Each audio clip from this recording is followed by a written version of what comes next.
What's going on, everybody? Welcome back to the channel, Advantage Player Workshop. Today's video is going to be nothing but a shooting session using different target lines. We're going to go into a really deep dive on some of this stuff, but before I get into the rest of the commentary, I wanted to cut in and say I added a funny story about why my shot looks like a free throw shot at the end of the video.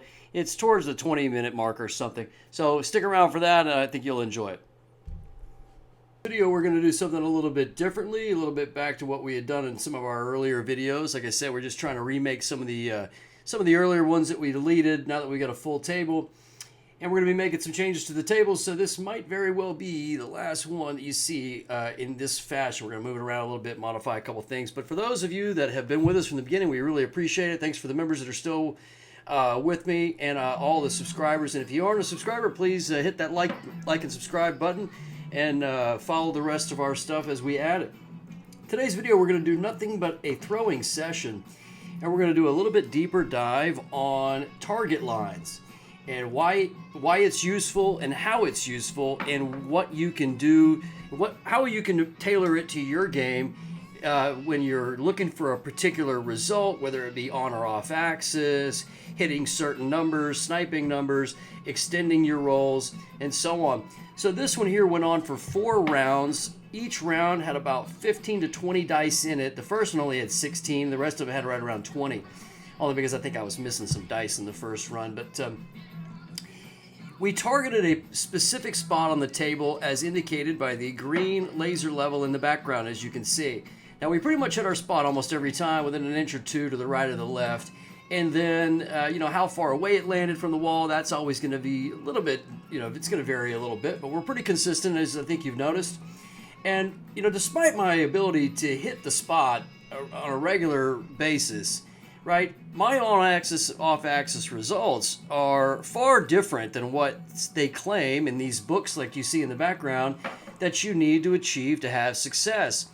And they say, everybody preaches the same old stuff. You need to spend hours and hours working on your grip and your toss and your release and have the dice fly together and on and on and on, right? Well, I'm not saying you can't be successful at that. Of course you probably can. And, that's obviously you can. That's why people have been doing it for years and years. And I attempted to do that. And I still do that a little bit today. But as I've said from the very beginning, I don't think some of that stuff's even very important, including on and off axis. I think it's important to recognize if you are on or off axis and what those percentages for you are. And there's nothing wrong with practicing and trying to achieve, better skill and all that. That's of course comes with the territory. That's why we practice. But let's go back to why it's important, or if it is even important. Okay, why is it important to keep your dice on axis? Okay, well, that's because in all the books they preach, because that's how you set the dice to hit the certain numbers that you want, right? If that's the theory behind dice setting, you set them in a particular way to get the result you're looking for. That goes without saying, right? Okay, and in order to do that, you have to keep your dice on axis. Okay, sure. Right? I'm not saying it's not possible. Of course it is, but it takes a while to get there and develop those skills. And for the beginners and the intermediate type players, probably like myself, I'm sure there's far better shooters out there with much greater skill, and that's all well and good. But for any of you guys starting out and you're having a hard time, or maybe it just doesn't come natural to you or whatever, you could spend years trying to get your on-axis percentage higher than what the random dice setter, not random, but what the average dice setter is, right? So not somebody who just grabs them and throws them. I'm talking about people who actually set the dice. If the average dice setter has an on-axis percentage of 55% or somewhere, it's around 50-50. If you spend years and years trying to get to an on-axis percentage higher than the average random setter, and you only achieve a modest 60%, maybe even 65%. Are there shooters out there or controllers that have 75%? Maybe there are. I'm not disputing that. Those stats aren't public record, so who knows? And then even those stats, if they've got to show them, who knows if those are even true? But there probably are. But let's just say you spend years and years trying to keep your dice on axis, okay? And you get a 5% increase. Well, that's not even that big of an edge, to be honest. And and so let's go back to that. Let's just say you do achieve that. You get that 60% on axis control. Okay, so you're better than the average dice setter. Sure. You still have to fight the double pitching problem, right? So like just for using the hardway set, for instance, if you're using a hardway set, if you double pitch the dice where one dice rotates more than the other one by 2, you're going to get the 7. And that's a part of the problem with people, or when the dice are on axis, right? Because that's one of the problems. Now, if you're using a more advanced set, like the 3V, for instance, yes, you need on-axis control, but that is why the hardway set in some form or fashion, whether it's the traditional 2, 3, 4, 5 on the vertical with the 1s and 6s on the side, or you do it like I did it here with the 1s and the 5s and the 2s on the outside. If you get the double pitch, obviously is still an issue, but if you're getting if your off axis percentage is a lot higher than the average shooter, well, what's that going to do? It's going to prolong your roll, because as we all know, if you're using a hardway type set, one dice stays on, one dice gets off. If you did that every single time, your roll would go on forever. You would die before you 7th out, because it's impossible. Now, we know that's not going to happen, of course, so let's look at it. What I have found for me is that it's far easier to throw it in a way that gets off axis a lot easier than it is to try to keep both dice on axis. Now it might sound obvious, but it's not. I mean, it's also a skill. I mean, it is something that you have to really work at. And then that is what I have done, and that's what I've been doing for several years now. So I want to give you a couple of stats from this roll, and I'm going to put the full list of stats in the description down below of the video so you can see it. But in the 4 rounds that we shot here, we went over to the far left. This is round 2, I believe, so we're going over a little bit more to the center. It's definitely not center, because center line would be somewhere right in line with the don't pass where I'm gripping them. So I'm still going over to the left, but not as far left as I did on the first round. So my first round, all the way over to the left side, I had a 50-50 on and off axis result. Okay? Now the 5s and the 2s are on the outside. 5s are on the outside, 2s are on the inside. And I kept that the same throughout the video. And we had 5 5s and 4 2s. Pretty much 50-50, okay? We rolled 2 7s in that round. We actually rolled 2 7s in each round of the 4. That hardly happens that way, but that's the way that one was. And overall, of the 77 throws that we had of the dice, we had an SRR of 9.625, right? That is 3.6 higher than the random shooter. Pretty significant. Who doesn't want a longer roll? Now, let's look at my on and off axis. I had a 50-50 percentage of on and off axis on round 1. On round 2, I had a 71% off axis. I was off axis 71% of the time. Now, that is substantially different than the average shooter. On the third and the most important one we're going to get to in a minute, I had a 61% off axis versus on axis. And on the last one, we had a 66% off axis versus on. Now, if you follow the traditional logic and you say, well, that's terrible, this guy can't keep his dice on axis. Well, that's precisely it. That's why my SRR was so damn good. And this is my theory in general, and this goes against the grain for almost everything you read in all these books, right? And I'm a big fan of the books. I love all the books. I use them for reference. I hate the stories in them, but I love the information, because I like to breeze through it for the info and then reference it down the road. That's why I like to show a couple here that we've had. That is a good book. I do recommend it. All the School of Betting. I get that fucking name wrong every time. I can't pronounce it for some reason. But he has a lot of good books, but I'm not a big fan of all the tall tales and the stories about the captain and on and on and on. But who knows if that guy's even real? But we'll just give him. We'll believe it is. Who cares? But yeah, it's a good book. Highly recommend it. But this definitely goes against everything everybody tries to tell you. If as we all know, if you're using a hardway set, one die hits off, one die stays on, you're never going to 7 out, right? So if you are getting a much higher percentage of off axis versus on, when you're using the hardway set, your rolls are naturally going to go on longer. And that's exactly what we're all looking for. Now, what are the drawbacks? Well, the drawbacks are you're not going to be hitting the numbers that are the set that you're using is designed for. That's number one, because you're falling off axis. Okay, sure. Okay, well, no problem. So, like, let's just take the 3V, for instance.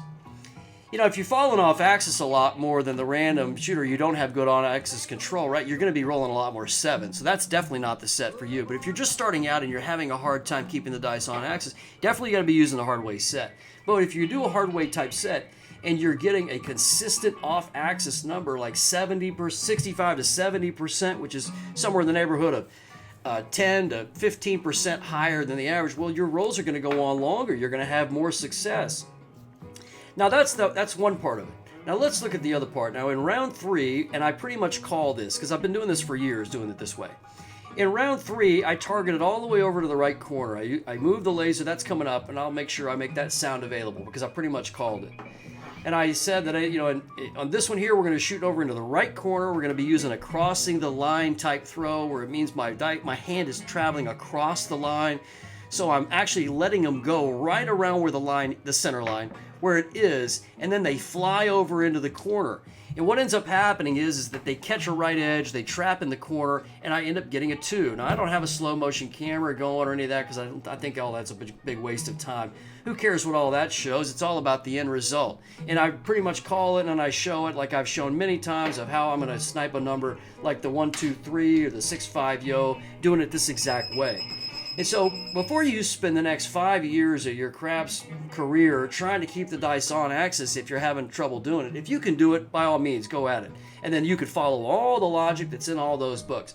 If you have a hard time doing it, well, shoot, why don't you just fast track your education and your abilities and start winning now using this method, if you could do it, of course. Obviously, this takes skill too. Just because I'm doing it differently than what all the books say, don't think I didn't practice this. But the 5-to-2 ratio in that one round was 11 2s to 5 5s, whereas in the other areas, it was pretty much more of a 50-50. And ironically enough, my high to low ratio versus, did I roll more low numbers or more high numbers? Did I roll more 4, 5, 6s or 8, 9s and 10s? Of course, the 2, 3s, 11, 12, they come into play also. But my highs and lows in that one round where I rolled 11 2s and 5 5s, I had 15 low numbers and 5 high numbers. Guess why? Because I had so many 2s. And that's another way to go about figuring out, okay, sure, let's say for whatever reason I can, but let's say I don't want to see more of the inside die, which is going to be the 2. So I'm going to throw a full rack, and I expect to see more 2s. As I'm coming in across the line, I'm trapping the dice up underneath, you're going to get a lot more 2, and that's what I'm used to. Let's see if it works. Do this thing happen this way?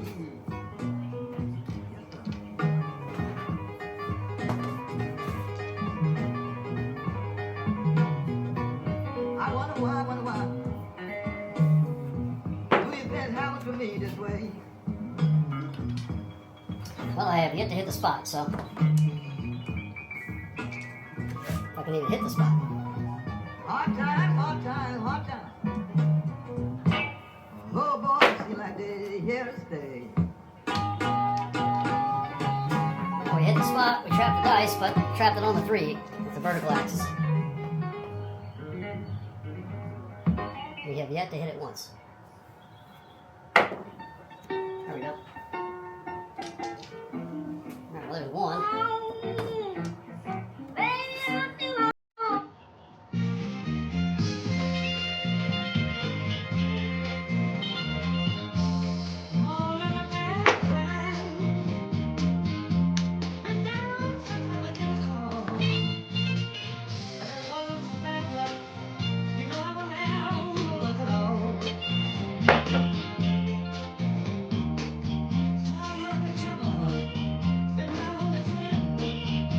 Yeah, 1 out of 6 ain't bad. Let's say I don't want to stay on axis. I want to get off axis. Okay, which die are you getting to? Are you getting to the inside number or the outside number? Okay, and that's how you can go about sniping numbers. You can go about targeting different sections of the board. So let's go back. You have a higher likelihood to roll that inside number thrown at that particular way, and then that's going to result in 15 lower numbers versus the 5 high. Well, which side of the board, high or low, would you put the majority of your money on? Well, obviously you'd put the money on the lower end. And so that's another way to kind of reverse engineer what you know you can do by doing it this particular way, totally against it, what everybody else claims is the only way to go. I'm not saying all that other stuff doesn't apply. Of course it does. It's all great. It just takes a lot of skill to get there. You can kind of fast track some of that by trying to do it this way, because there's more than one way to do it, and I definitely suggest you give this a shot. And it's an interesting way to go about it, and I think you're going to enjoy it. And let's go back to the target lines again. Let's just say you are going for an on-axis result, okay? You're trying, because that's the downside of being off-axis all the time. You're not going to roll primary hits, because I didn't roll a single 2 in the entire 77. I only rolled 2 12s, 0 2s, 6 3s, 6 4, 9 5, 16 6s, 8 7s, 11 8s, 7 9s, 6 10s, 5 11s. I don't know if that's exactly the pyramid, but it's pretty close. And so even if that is pretty much the way it should be as far as your roll distribution, right? Well, I mean, your SRR is so much higher, right? And that's just simply a result of being off axis far more than the average player using a hardway set. And guess what? It results in a 9.625 SRR. And so there's more than one way to go about it, folks. You don't have to climb uphill your entire life, like trying to push that ball up the hill, when you could just fast track it and do it a little bit differently, be a little bit, contrary to what the, all the books say and all that. Doesn't mean it's not great. It can always be done. You can always strive for that. But in the meantime, you could be doing it this particular way and have a lot more fun. But if you are trying to go for an on-axis, right, and you're shooting at a target and, you think your grip is good, your throw is good, your release is good, you're hitting your spot, you're just getting an off-axis result, well, like I said in the previous video, well, why don't you just try moving your target over a little bit and see if that helps? And so before you go around, if you're just getting started, and before you go around, try to change your set all around, every time you're not getting a good result, well, just do it the easy way first, right? Move your target over 5 grooves, okay? Then start with 5. Because you're not going to be as accurate as you want to be, so you're probably going to be hitting a little bit to the left or a little bit to the right like I am. You're not going to hit it every single time, and I'm throwing from 9 feet away too, so it's not like I'm right, it's not like I'm 7 feet away or 8 feet away. I am a little farther away, which is pretty much stick left on a 14 to 16 foot table, I guess you could say, depending on my release point. Pretty landing there. We have some errant throws like everybody, and everybody is, but, don't worry about your on-axis control, okay? It's not that important. But what is important is that you deliver the dice consistently, you hit the spot consistently, you get a good release, a clean release. Your dice don't have to be glued together in the ear, because what you're going to find a lot more times is they're not actually together. They look like they are close, but they're not. And then they bang into each other when they land on the table, and then that's when you get a 7 a lot of the time. Trust me, I spent a year doing that. And if you notice, my dice never hit each other. And I'm telling you, it's the better way to go for me anyway. And, if you can eliminate your dice hitting each other, right, knocking it off axis and all that other stuff, the problems that come with that, that's going to help you, I promise. And so just take a look at it doing that way. And I think you're going to find you're going to have a lot of early success without spending wasted years only relying on keeping the dice on axis. It doesn't mean you shouldn't strive for it. We should all strive to be able to do everything that that there is to be done. But in the meantime, do yourself a favor, give this a shot, and see if it works for you. Hope you enjoyed this one. See you on the next one.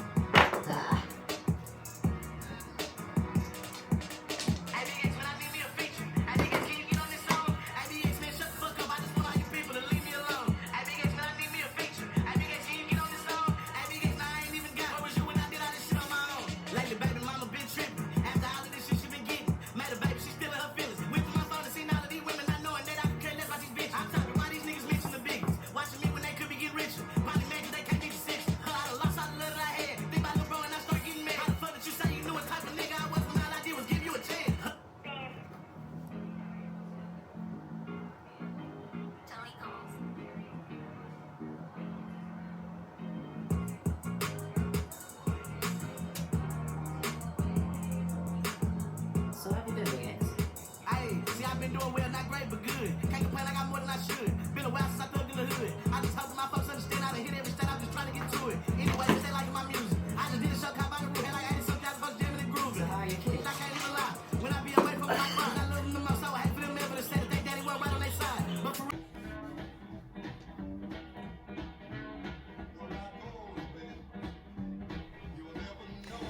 So full disclosure, this was actually the start of the video, and then I had the bright idea of using the laser level. So I changed out the book at the end of this one and put the other book in there. So this was all in the same session. This one just actually came first, and then I was like, oh, well, while I'm at this, why don't I just go ahead and add the laser level? That's why I put that first. But this was all in the same session. You can tell by that t-shirt that I'm always wearing in every video. Just kidding. No, but it really was. Hope you enjoy this. See you on the next one. So if you're still watching this far, right, that means you're probably a loyal fan of the channel. We appreciate that. So I want to share a funny story with you. Rather than trying to make this a members area, but the only people that are diehards would be watching this long. So a guy made a comment a while back that my shot looks like a free throw. Well, let me tell you a funny story. So I played a lot of basketball when I was in high school. I didn't play in college, of course, but when I was in high school, I was really trying to make the team. And for the record, I was the shortest player on the team, and I was that way my whole life. And fortunately, I grew to a lofty height of 5'8", so I'm not a pygmy or anything, but you know, height doesn't really make a difference when you're an adult, really. But it is very important to you when you're younger. But of course, I was really dedicated to basketball, and unfortunately, I was only like 5'4" at the time on the high school basketball team. So, needless to say, I was at a bit of a disadvantage. So I had to really capitalize where I could. Well, so we had a new coach come in from school, and he immediately was like, I can't wait to find a reason to cut this kid. He's just too short. We can't play him. He can't play. He's got a good handle, you know. But other than that, you know, other than being a really good at stealing the ball because I was already so low to the ground, and I had a really good handle and I could dribble, and, you know, I was a fairly decent passer. You know, other than that, I was a tremendous disadvantage. However, I was an extremely hard worker, and I was extremely... yeah, I was, as you can see by my practice and my work ethic, you know, I mean, it was hard to cut me.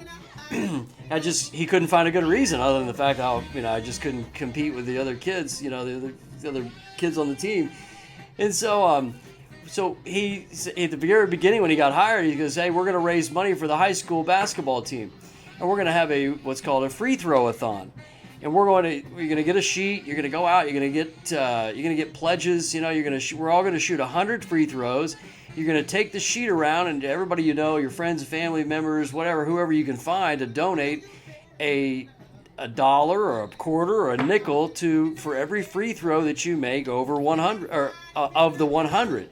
You know, so if they, for whatever reason, you shoot 100 free throws, if they donate a dollar and you make 50 of them, you know, you get $50 from that person. All the money goes to the school.